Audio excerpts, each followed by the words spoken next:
ಟೌನ್ಶಿಪ್ಗೆ ಹೋರಾಟ ತೀವ್ರಗೊಳ್ತಾ ಇದೆ. ಅಂದ್ರೆ ಅದ್ರ ವಿರುದ್ಧವಾಗಿ ಒಂದ್ ಕಡೆ ಪರ, ಇನ್ನೊಂದ್ ಕಡೆ ವಿರುದ್ಧ. ಕೆಲವರು ಆಲ್ರೆಡಿ ಚೆಕ್ ಅನ್ನ ತಗೊಳ್ತಾ ಇದ್ದಾರೆ, ಪರಿಹಾರದ ಚೆಕ್ ಅನ್ನ. ಇನ್ನು ಕೆಲವರು ತೀವ್ರ ರೀತಿಯಲ್ಲಿ ವಿರೋಧವನ್ನ ವ್ಯಕ್ತಪಡಿಸ್ತಾ ಇದ್ದಾರೆ. ಇನ್ನು ಜೆಡಿಎಸ್ ದೊಡ್ಡ ಮಟ್ಟದಲ್ಲಿ ಹೋರಾಟ ಮಾಡ್ತಾ ಇದೆ ವಿರೋಧಿಸಿ. ಸಿಎಂ ಡಿಕೆ ಶಿವಕುಮಾರ್ ಕಟ್ ಹಾಕೋದಕ್ಕೆ ದೊಡ್ಡಗೌಡರು ಮಾಸ್ಟರ್ ಪ್ಲಾನ್ ಅನ್ನು ಮಾಡಿದ್ದಾರೆ. ಯೋಜನೆ ಕೈ ಬಿಡುವಂತೆ ಸಿಎಂಗೆ ಪತ್ರ ಬರೆಯೋದಕ್ಕೆ ಪ್ಲಾನ್ ಅನ್ನ ಮಾಡಿದ್ದಾರೆ. ಪತ್ರದ ಮೂಲಕ ಯೋಜನೆ ಕೈ ಬಿಡುವಂತೆ ಒಂದು ಗಡುವನ್ನ ನೀಡ್ತಾರೆ ಅನ್ನೋ ಮಾಹಿತಿ ಇದೆ. ಆ ಗಡುವು ಮುಗಿದ ಮೇಲೆ ನೇರವಾಗಿ ರೈತರ ಧರಣಿಯಲ್ಲಿ ದೇವೇಗೌಡರೇ ಪಾಲ್ಗೊಳ್ತಾರೆ ಅಂತ ಮಾಹಿತಿ ಇದೆ. ರೈತರ ಜೊತೆ ಉಪವಾಸ ಸತ್ಯಾಗ್ರಹ ಮಾಡೋದಕ್ಕೆ ತೀರ್ಮಾನವನ್ನ ಕೈಗೊಂಡಿದ್ದಾರೆ. ಇತ್ತ ಪ್ರತಿಭಟನೆ ಜೊತೆಯಲ್ಲಿ ಕಾನೂನು ಹೋರಾಟಕ್ಕೂ ಕೂಡ ಸಿದ್ಧತೆಗಳು ನಡೀತಾ ಇದೆ. ಈ ಮೂಲಕ ಬೆಂಗಳೂರು ದಕ್ಷಿಣ ಜಿಲ್ಲೆ ವಶಕ್ಕೆ ತಯಾರಿಗಳನ್ನ ಜೆಡಿಎಸ್ ಮಾಡಿಕೊಳ್ತಾ ಇದೆ. ಪಕ್ಷದ ಜೊತೆಗೆ ಮೊಮ್ಮಗನ ಭವಿಷ್ಯವನ್ನ ರೂಪಿಸಲು ಕೂಡ ದೊಡ್ಡಗೌಡರು ಚಿಂತನೆಯನ್ನ ಮಾಡಿದ್ದಾರೆ ಅಂತ ಈ ಮುಖೇನ ಚರ್ಚೆಗಳು ನಡೀತಾ ಇದೆ. ಒಂದ್ ಕಡೆ ಈ ಯೋಜನೆಯನ್ನ ಜಾರಿ ಮಾಡಿಯೇ ಸಿದ್ಧ ಅಂತೇಳಿ ಡಿಕೆ ಶಿವಕುಮಾರ್ ಪ್ರತಿಷ್ಠೆ ಯಾಕೆ ತಗೊಂಡಿದ್ದಾರೆ. ಇದಕ್ಕೆ ಹೆಂಗಾದ್ರೂ ಮಾಡಿ ಬ್ರೇಕ್ ಹಾಕಿಸ್ಬೇಕು, ಕಡಿವಾಣ ಹಾಕಿಸ್ಬೇಕು ಅಂತೇಳಿ ಜೆಡಿಎಸ್ ಒಂದ್ ಕಡೆ ರೈತರ ಜೊತೆಯಲ್ಲಿ ಹೋರಾಟಕ್ಕೆ ನಿಂತಿದ್ರೆ ಇದ್ರ ವಿರುದ್ಧವಾಗಿ, ಇನ್ನೊಂದ್ ಕಡೆ ಕಾನೂನು ಹೋರಾಟಕ್ಕೂ ಕೂಡ ಸಿದ್ಧತೆಗಳನ್ನ ಮಾಡಿಕೊಂಡಿದ್ದಾರೆ. ಈ ಮೂಲಕ ಬೆಂಗಳೂರು ದಕ್ಷಿಣ ಜಿಲ್ಲೆ ವಶಕ್ಕೆ ಜೆಡಿಎಸ್ ಸಜ್ಜಾಗಿದೆ. ಅದರ ಜೊತೆಯಲ್ಲಿ ನಿಖಿಲ್ ಕುಮಾರಸ್ವಾಮಿ ರಾಜಕೀಯ ಭವಿಷ್ಯಕ್ಕೂ ಕೂಡ ಒಂದು ನಾಂದಿಯನ್ನ ಹಾಕೊಳ್ಳೋದಕ್ಕೆ ಅಥವಾ ಬುಡವನ್ನ ಗಟ್ಟಿ ಮಾಡಿಕೊಳ್ಳುವಂತ ನಿಟ್ಟಿನಲ್ಲಿ ದೇವೇಗೌಡರು ತಯಾರಿಗಳನ್ನ ಮಾಡಿಕೊಂಡಿದ್ದಾರೆ. ಫಸ್ಟ್ ಪತ್ರ ಬರೆಯೋದು ಸಿಎಂಗೆ, ಗಡುವನ್ನ ಕೊಡೋದು, ಆ ಗಡುವಿನ ಒಳಗೆ ಯೋಜನೆಯನ್ನ ಒಂದು ವೇಳೆ ಕೈ ಬಿಡದೆ ಇದ್ರೆ ಮುಂದೆ ತಾವೇ ಖುದ್ದಾಗಿ ಬರೋದು, ರೈತರ ಜೊತೆಯಲ್ಲಿ ಧರಣಿ ಕೂರೋದು, ಉಪವಾಸ ಸತ್ಯಾಗ್ರಹ ಮಾಡೋದು, ಇದು ದೇವೇಗೌಡರ ಪ್ಲಾನ್ ಅಂತ ಹೇಳಿ ಮಾಹಿತಿ ಇದೆ. ಬಿಡದಿ ಟೌನ್ಶಿಪ್ ವಿಷಯವಾಗಿ ಇವತ್ತು ಬೈರಮಂಗಲ ಚಲೋ ಕೂಡ ಹಮ್ಮಿಕೊಳ್ಳಲಾಗಿದೆ. ರೈತರ ಜೊತೆಯಲ್ಲಿ ಜೆಡಿಎಸ್ನ ನೂರಾರು ಸಂಖ್ಯೆಯಲ್ಲಿ ಕಾರ್ಯಕರ್ತರು ಪ್ರತಿದಿನ ಬರ್ತಾ ಇದ್ದಾರೆ, ಪ್ರತಿಭಟನೆಯಲ್ಲಿ ಪಾಲ್ಗೊಳ್ತಾ ಇದ್ದಾರೆ. ಎಸ್ಪೆಷಲಿ ನಿನ್ನೆ ನಾವು ನೋಡಿದ್ವಿ, ನಿಖಿಲ್ ಕುಮಾರಸ್ವಾಮಿ ಅವರ ನೇತೃತ್ವದಲ್ಲಿ 10 ಗ್ರಾಮಗಳಲ್ಲಿ ಪಾದಯಾತ್ರೆ ಕೂಡ ಕೈಗೊಳ್ಳಲಾಗಿತ್ತು.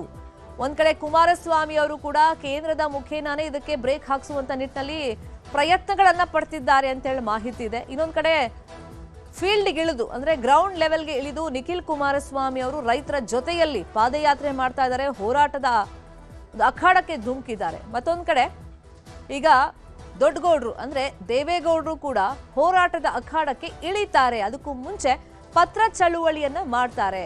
ಆ ಗಡುವಿಗೆ ಸರ್ಕಾರ ಏನಾದರೂ ಸ್ಪಂದಿಸದೆ ಹೋದ್ರೆ ಮುಂದೆ ಖುದ್ದಾಗಿ ಅವರೇ ಉಪವಾಸ ಧರಣಿಗೆ ರೈತರ ಜೊತೆಯಲ್ಲಿ ಕೂರ್ತಾರೆ ಅಂತ ಹೇಳಿ ಒಂದು ಪ್ಲಾನ್ ಅನ್ನು ರೂಪಿಸಿಕೊಂಡಿದ್ದಾರೆ.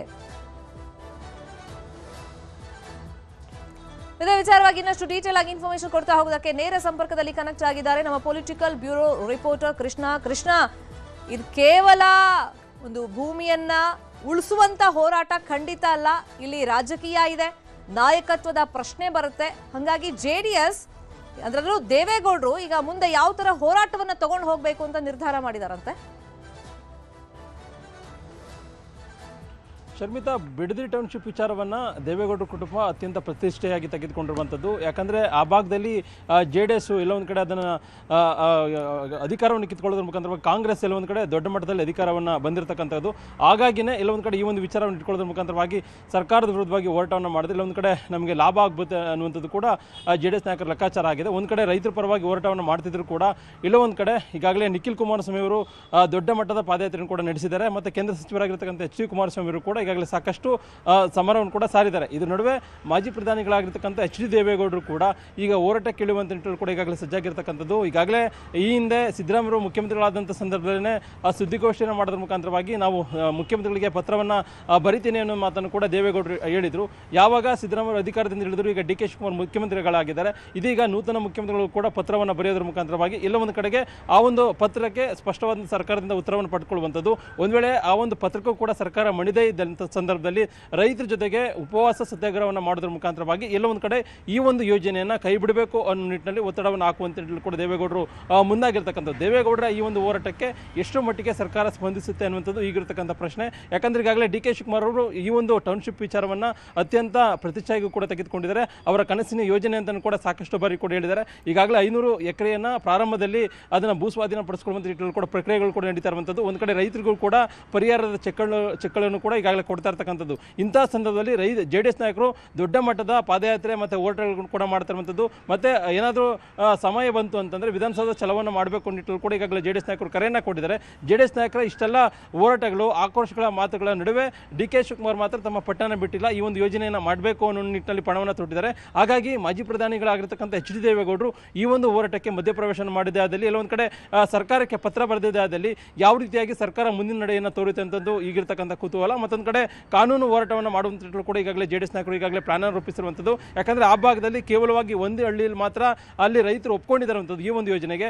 ಬೇರೆ ಬೇರೆ ಹಳ್ಳಿಗಳಲ್ಲಿ, ಬೇರೆ ಬೇರೆ ಗ್ರಾಮಗಳಲ್ಲಿ ಈ ಒಂದು ಯೋಜನೆಗೆ ಸಾಕಷ್ಟು ವಿರೋಧವನ್ನು ಕೂಡ ವ್ಯಕ್ತಪಡಿಸ್ತಾ ಇರುವಂಥದ್ದು. ಹಾಗಾಗಿ ರೈತರ ಪರವಾಗಿ ಹೋರಾಟವನ್ನು ಮಾಡ್ತು ಅಂತಂದರೆ ಸಹಜವಾಗಿಯೇ ನಮಗೆ ಲಾಭ ಆಗುತ್ತೆ ಅನ್ನುವಂಥದ್ದು ಕೂಡ JDS ನಾಯಕರು ಕೂಡ ಲೆಕ್ಕಾಚಾರ ಆಗಿದೆ. ರೈತರ ಪರವಾಗಿ ಹೋರಾಟವನ್ನು ಮಾಡ್ತಿದ್ರು ಕೂಡ JDS ಆ ಭಾಗದಲ್ಲಿ ಎಲ್ಲೊಂದು ಕಡೆ ಕಳೆದ ವಿಧಾನಸಭಾ ಚುನಾವಣೆಯಲ್ಲಿ ಹೀನಾಯ ಸೋಲನ್ನು ಕೂಡ ಕಂಡಿದೆ. ಮತ್ತೊಮ್ಮೆ ಆ ಒಂದು ಶಕ್ತಿ ಮತ್ತು ವರ್ಚಸ್ಸು ವೃದ್ಧಿಸಿಕೊಳ್ಬೇಕಾಯಿತು ಅಂತಂದರೆ ಈ ಒಂದು ಹೋರಾಟದ ಮುಖಾಂತರವಾಗಿ ಕಾಂಗ್ರೆಸ್ಸನ್ನು ಅಣಿಬೇಕು ಅನ್ನುವಂಥದ್ದು. ಹಾಗಾಗಿನೇ ಒಂದು ರೀತಿ ಪ್ರತಿಷ್ಠೆಯಾಗಿ ಮಾಡ್ಕೊಳ್ಳೋದ್ರ ಮುಖಾಂತರವಾಗಿ ಈ ಒಂದು ವಿಚಾರವನ್ನು ಒಂದು ರೀತಿ ಪ್ರತಿಷ್ಠೆಯಾಗಿ ತೆಗೆದುಕೊಂಡು ಸರ್ಕಾರದ ವಿರುದ್ಧವಾಗಿ ಈಗಾಗಲೇ ಸಮರವನ್ನು JDS ನಾಯಕರು ಸಾರಿರುವಂಥದ್ದು.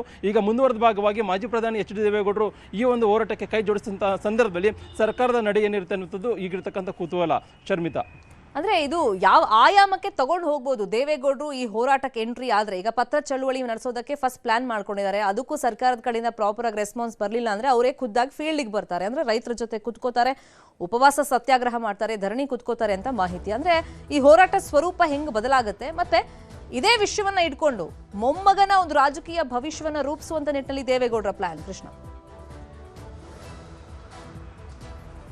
ಖಂಡಿತವಾಗ್ಲೂ ಶರ್ಮಿತಾ, ದೇವೇಗೌಡರು ಹಿರಿಯ ನಾಯಕರು, ಈಗಾಗಲೇ ಹಿರಿಯ ಮುತ್ಸದಿ. ಇಲ್ಲ ಒಂದು ಕಡೆ ಅವರೇನಾದರೂ ಹೋರಾಟಕ್ಕೆ ಬಂತು ಅಂತಂದರೆ ಆ ಒಂದು ಹೋರಾಟದ ಸ್ವರೂಪವನ್ನೇ ಅದು ಬದಲಾಗುತ್ತೆ. ಈಗ ನಿಖಿಲ್ ಕುಮಾರಸ್ವಾಮಿ ಅವರ ನೇತೃತ್ವದಲ್ಲಿ ಪ್ರತಿಭಟನೆ ಕೂಡ ನಡೀತಾ ಇದೆ.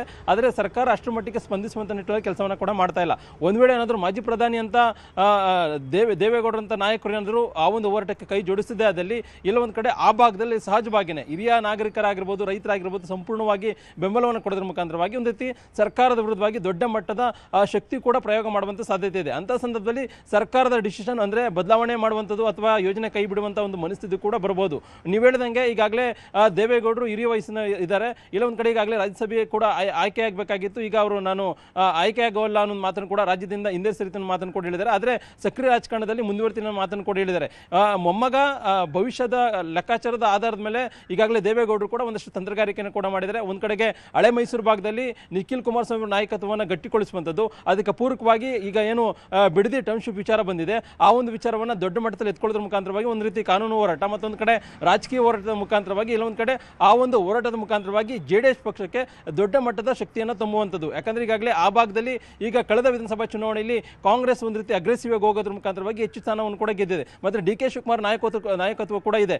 ಒಂದು ರೀತಿ DK ಶಿವಕುಮಾರ್ ಮತ್ತೆ ಕುಮಾರಸ್ವಾಮಿ ನಡುವೆ ದೊಡ್ಡ ಮಟ್ಟದ ಪೈಪೋಟಿ ಕೂಡ ರಾಜ್ಯದಲ್ಲಿ ನಡೀತಾ ಇದೆ ಹಳೆ ಮೈಸೂರು ಭಾಗದಲ್ಲಿ. ಈಗಾಗಲೇ DK ಶಿವಕುಮಾರ್ ಮುಖ್ಯಮಂತ್ರಿ ಆದ ಕೂಡಲೇ ಇಲ್ಲ ಒಂದು ಕಡೆಗೆ JDS ನಾಯಕತ್ವದ ಕೂಡ ಕುಸಿಯುತ್ತೆ ಅನ್ನೋದು ಕೂಡ ಚರ್ಚೆ ಕೂಡ ನಡೀತಾ ಇದೆ. ಹಾಗಾಗಿನೇ ಇಲ್ಲ ಒಂದು ಕಡೆ ನಾಯಕತ್ವವನ್ನು ಉಳಿಸಬೇಕು, ತಮ್ಮ ಮಗ ಆಗಿರ್ಬೋದು, ತಮ್ಮ ಮೊಮ್ಮಗನ ಒಂದು ರೀತಿ ರಾಜಕೀಯ ಭವಿಷ್ಯವನ್ನು ಕೂಡ ನೋಡಬೇಕು.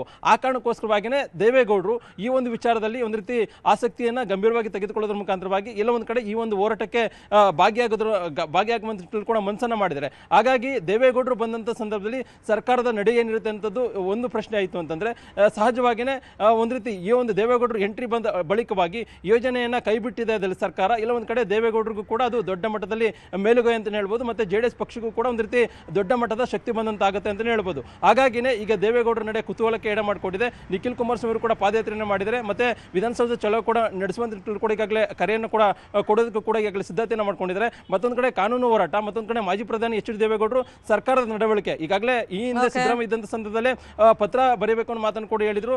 ಯಾವಾಗ ಸಿದ್ದರಾಮಯ್ಯ ಈ ಒಂದು ವಿಚಾರದಲ್ಲಿ ಆಸಕ್ತಿಯನ್ನು ತೋರಲಿಲ್ಲ, ಅದಕ್ಕೋಸ್ಕರವಾಗಿ ಪತ್ರವನ್ನು ಕೂಡ ಬರೆದಿರಲಿಲ್ಲ. ಈಗ ನೂತನವಾಗಿ ಮುಖ್ಯಮಂತ್ರಿ DK ಶಿವಕುಮಾರ್ ಇದ್ದಂಥ ಸಂದರ್ಭದಲ್ಲಿ ಪತ್ರದ ಮುಖಾಂತರವಾಗಿ ಒಂದು ಹೋರಾಟವನ್ನು ಮಾಡುವಂಥದ್ದು, ಪತ್ರಕ್ಕೆ ಏನಾದರೂ ಸ್ಪಂದಿಸಿದಿಲ್ಲ ಅಂತಂದ್ರೆ ಇಲ್ಲ ಒಂದು ಕಡೆ ಉಪವಾಸ ಸತ್ಯಾಗ್ರಹವನ್ನು ಮಾಡುವಂಥದ್ದು ಕೂಡ ದೇವೇಗೌಡರು ಮನಸ್ಸನ್ನು ಮಾಡಬಹುದು. ಹಾಗಾಗಿ ಸರ್ಕಾರದ ನಡೆ ಏನಿರುತ್ತೆ ಅನ್ನೋದು ಈಗಿರ್ತಕ್ಕಂಥ ಒಂದು ಪ್ರಶ್ನೆ.